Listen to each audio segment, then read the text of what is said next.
Hello there, everyone. Welcome back to Thomas and Friends Home Media Reviews. How'd you guys like that intro sequence? That was done by my good friend Dozer Daisy, who, if you watched the last season of regular Home Media Reviews, she made a nice little intro sequence for me for the 100th episode of that show. So for all 8 episodes of this all-new season of Thomas and Friends Home Media Reviews, we're going to have that intro as well as a little outro sequence and a couple of transitions. So everyone give a big round of applause to Dozer Daisy. Thank you so very much for this. And welcome back, everyone. It's been a full year since Thomas and Friends Home Media Reviews. I missed you guys. We took a little bit of a breather last year so I could cover Kipper because that show has been severely underrepresented here on YouTube and the internet in general, but now I'm back with a new season of the show that everybody loves. That's not me being facetious. It seems like everybody in my comment section wants me to bring Thomas and Friends Home Media Reviews back at every point in time. Hey, as long as you guys want me to keep doing it and aren't sick of me doing this yet, I'm going to keep talking about Thomas stuff. And that's no different for this episode, because I'm here to talk about The Fogman and Other Stories. Basically the UK's version of Salty Secret, but we'll talk about that later. Right now, let's jump into the history section of The Fogman.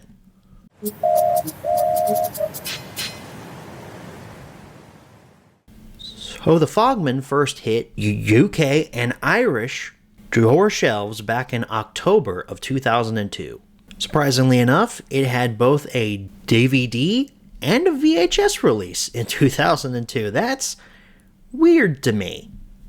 I guess it never occurred to me that this was old enough to get a VHS release, but it makes sense. Salty Secret got a VHS and a DVD within a very short amount of time over here in the US.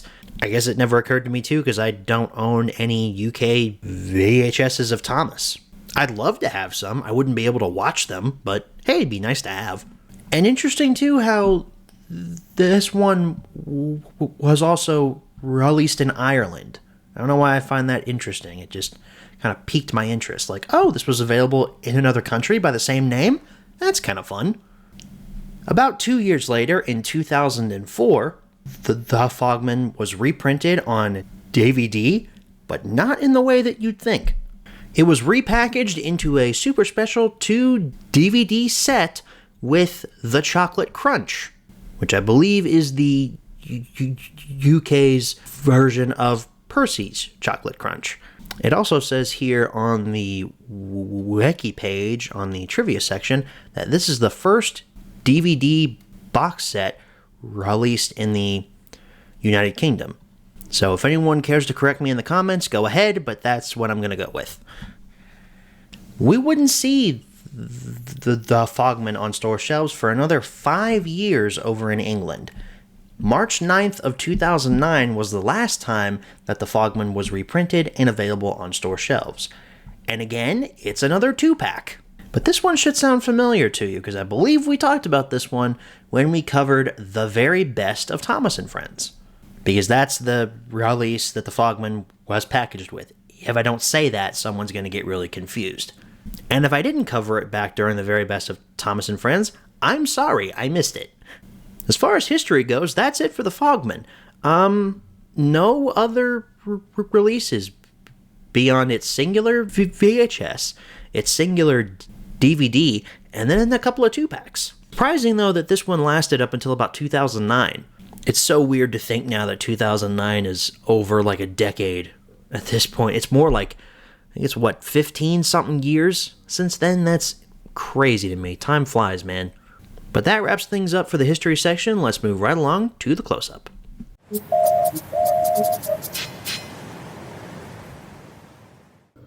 Alrighty, everyone. Here's your close-up look at the Fogman and Other Stories.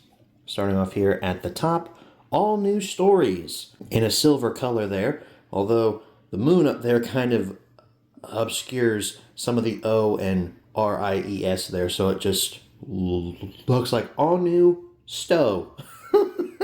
At least from where I'm standing, it kind of obscures it. It probably shows up better on camera. Thomas and Friends logo there. There's Thomas from the Fogman episode. You've got one of the United Kingdom ratings there. Nick Jr. logo, because Thomas aired on Nick Jr. apparently in the United Kingdom. It aired there. It aired on Nick Jr. here as well, but for a really short time. The DVD logo, the Fogman and Other Stories logo. This is in like a purple box down there at the bottom. It's not part of the poster. It's like separated from that, which means you can read the Fogman better, because I guess you couldn't see it when it was on top of the ballast here. I like this poster a fair amount. It's a little simple, but it does what it needs to do. The spine, there's your product number, DVD logo, portrait of Thomas taken from the front, Thomas and Friends logo, the releases logo, the hit logo, UK rating and the VCI logo. The back is pretty standard. You got 3 screenshots from each of the episodes, and then a blurb about the release itself, and then a little bit more about it down there too, with some descriptions of some of the episodes. I think that's just the description of the one episode, the actual Fogman episode. I don't think there's any other descriptions here for any others. You do get some story stops though at the bottom, bonus features down there at the bottom in this little tab here, and then technical specifications as well as your barcode. And if we open this up, there is your disc. It's a squished up version of the poster art. So that wraps up your close-up. Let's move right along to the menu tour. Okay, everyone, here's your menu tour for The Fogman and Other Stories. You wouldn't know that, though, from just looking at the menu here, because we've just got this little cartoon Thomas here, whose proportions are very off. His wheels are way too small in comparison to the rest of his body. We've also got the Thomas and Friends logo here. We have 4 options. We have Watch Thomas, Heck a Story, Winter Wonderland, which that's the sing-along song included here, and we have extras. And I'm going to click down here and continue to play the menu. And you can see Thomas's eyes moving up and down. His eyebrows are moving too. I had to pause it there because if I didn't, it was going to play the whole thing. So let's go and choose Pick a Story here. So there's Thomas. And then he brings us over here to this selection screen. So here are our story stops. We've got the Fogman. We have No Sleep for Cranky. We have Salty Secret and Harvey to the Rescue. If we go to next. A Bad Day for Harold the Helicopter, Elizabeth Vintage Lorry, Twin Trouble, and Gordon Takes a Tumble. We don't need to take a look at the Winter Wonderland song. It's just the song itself if you click it from here. And then let's take a look at the Extras tab. There's that little video of Thomas again. We've got a quiz and character profiles. So starting off with the quiz, our first question is from The Fogman. What is the name of the Fogman? That's a good question. It is Cyril the Fogman. Well done. Where was the track blocked? I believe that was Misty Valley.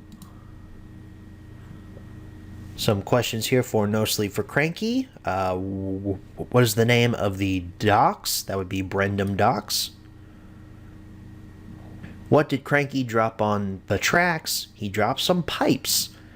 They totally destroyed that shed as well. And for Salty Secret, where does Salty like to work? Hi, he likes to work by the sea, me hearty. What is the color of the Fat Controller's car? Ooh, that's a good question. If you hadn't been paying close attention, you wouldn't have known that Sir Topham Hatt's car is blue. So we're not going to go through every question in the quiz. However, I do think, 1, it's cool that there is a quiz that's included here, and 2, some of the questions are kind of intensive. So let's take a look at the character profiles now. We've got Harold, we've got Gordon, and we've got Harvey. And it's literally just, hey, let's read about Harold.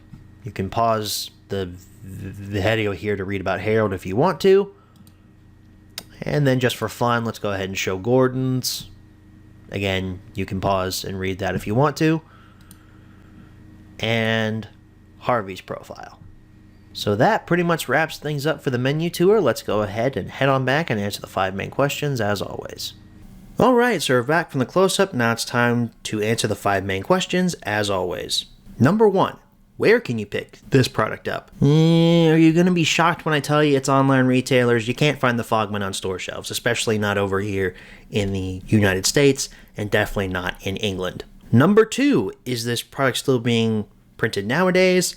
That's a big negative. Number 3. Should you pick this product up? So just like in seasons past, I am going to go through each episode individually, and then I'll give you my overall thoughts towards the end. So starting off with, what else but the Fogman? The intro sequence has been squished to fit the widescreen aspect ratio. Very noticeable there. Some shots in this episode, as well as others, were definitely cropped to fit the new aspect ratio. I don't know what was up with the first 6 or so episodes of season 6. Why were they shot in 4:3 and the rest were shot in 16:9? But then again, some shots in this episode were filmed in 16:9, but then the rest of it was shot in 4:3. I don't know if they made that choice partway through the season, or if they had always planned on shooting in 16:9 and just accidentally shot stuff in 4:3 and they couldn't go back and reshoot it. I don't know, it's weird. The crash, though, with Thomas was pretty unique. I don't ever remember seeing an engine come off the rails facing upward when I was younger. Still a relevant episode, though, because of the whole concept of technology taking over human jobs. It'll always be a relevant topic because of just how dependent on technology that we've all become. I'm literally sitting here reading notes off of a smartphone, which is basically a computer that's in my pocket, talking into a microphone that's hooked up to another computer that I'm using to record this audio on. I am definitely no stranger to technology. No Sleep for Cranky is up next. I like Angelus's cranky voice way better than Baldwin's in season 6. He actually sounds pissed off as opposed to whispering. Really don't care for his Salty, though. Not as much passion behind it as Baldwin's. The shots of Cranky after Salty's story ends and Harvey arrives were horrendously out of focus. Probably because of the cropping. I'll try and throw up some pictures here of examples, but just look at this. Does that not look weird to you? Am I crazy for thinking this? I don't think that I am. So after No Sleep for Cranky, we move on to Salty's Secret. This episode, for the most part, as a introduction to Salty. Not too big a fan of Angelus's take on Salty. Of course, we talked about that in the previous episode. He does his best, but it's no Alec Baldwin. We heaved until the old freighter finally caught the tide. Har, it's good to be useful. I will say this, though. Kind of a continuity error here introduced, because we saw Salty in the last episode, but he then comes to the island in this episode.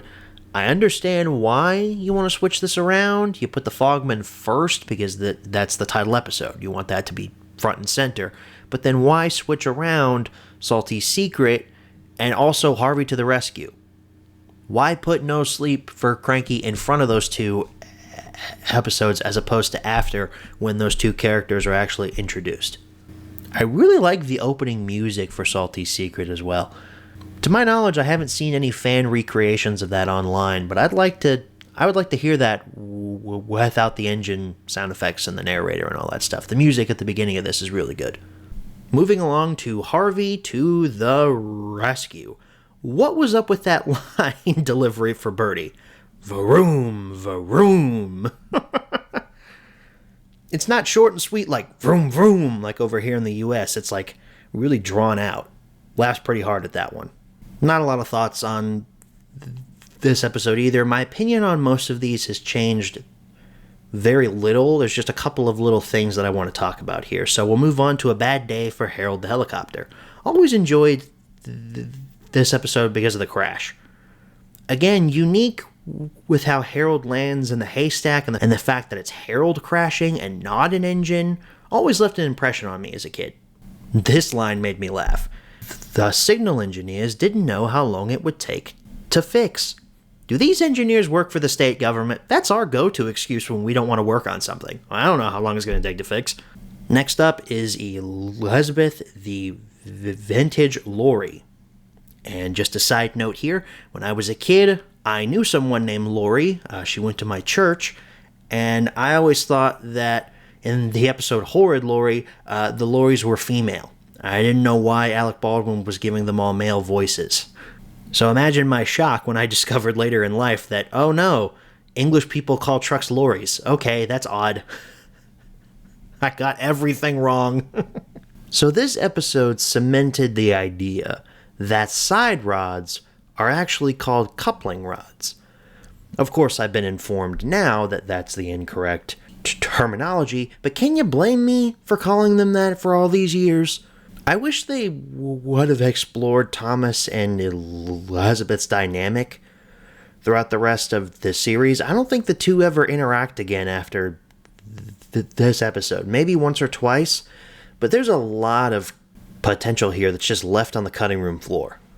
Our second to last episode is Twin Trouble. How did Donald come off the rails? One moment he's on, the next he's off.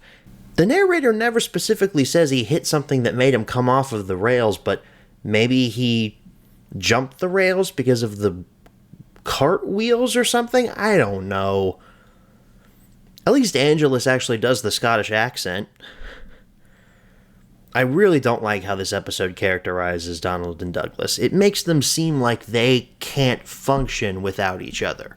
This has never been a symbiotic relationship where if one twin leaves, the other basically withers away. They're their own engine, their own character. They don't have to always be near each other. That's why I very much prefer the earlier season interpretation of these characters where sometimes we would just see Donald or we would just see Douglas. And unfortunately, this is a characterization that will follow these twins until the series end. They treated them this exact same way even in the good era of the CGI series. And our final episode is Gordon Takes a Tumble. This episode has one of the best crashes that the show has ever pulled off. It's insane how much stuff Gordon rolls through, but kind of realistic when you think about it. I mean, a locomotive is a huge, powerful piece of machinery. It would only make sense that they would barrel through pretty much every inanimate object in their path before finally coming to a stop. It's a huge deal when accidents happen here, and this one feels pretty dangerous. So, the Fogman. It's definitely the UK's version of Salty Secret. Most of our episodes come from Salty Secret, but we also get one from Percy's Chocolate Crunch and from James and the Red Balloon. I'm not sure why they made the choice to shuffle these around, but it makes for an eclectic mix of episodes, I guess. I'm struggling with what to say here for the ending wrap-up, because the Fogman, I guess, is fine for the most part. There's just not really much here. I mean, I guess the quiz was fun. The character profiles, sure, there's some bonus content here that might be worth your time. The episodes are all pretty good. I enjoy Season 6 for the most part. There are just some things that didn't sit well with me on this particular watch. I'm just kind of on the Fogman, I guess. It's really right there in that sticky middle of yeah, it's good, but is it good enough to say, yes, go out and get it?